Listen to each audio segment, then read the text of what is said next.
एक समय की बात है, एक दूरदराज के गांव में, जहां चारों ओर घना जंगल फैला हुआ था, एक रहस्यमयी चुड़ैल रहती थी। उसका नाम सेराफिना था। कुछ लोग उसे उसकी बुद्धिमत्ता और अलौकिक क्षमताओं के लिए पूजते थे, तो कुछ उससे डरते थे। गांव के किनारे, जंगल के बीचों बीच उसकी झोपड़ी थी, जिसके बारे में कहा जाता था कि उसमें जादू और रहस्य छुपे हैं। गांव के लोग सेराफिना के पास अपनी समस्याएं लेकर आते थे। कोई अपनी बीमारी के लिए इलाज चाहता था, तो कोई अपने खोए हुए सामान के लिए। सेराफिना अपनी जादुई जड़ी बूटियों और मंत्रों से उनकी मदद करती थी। लेकिन गांव में एक डर भी था। यह अफवाह फैली हुई थी कि सेराफिना गांव के बच्चों को पकड़ लेती है और उन्हें जादू से गायब कर देती है। इस डर के कारण गांव के लोग रात को अपने घरों से नहीं निकलते थे।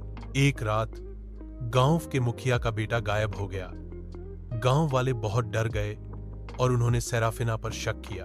गांव के मुखिया ने सेराफिना को बुलाया और उससे अपने बेटे के बारे में पूछा। सेराफिना ने कहा कि उसका बेटा जंगल में खो गया है और वह उसे खोजने में उसकी मदद करेगी। सेराफिना अपनी जादुई जड़ी बूटियों और मंत्रों के साथ जंगल में गई और थोड़ी देर बाद वह मुखिया के बेटे के साथ वापस आ गई।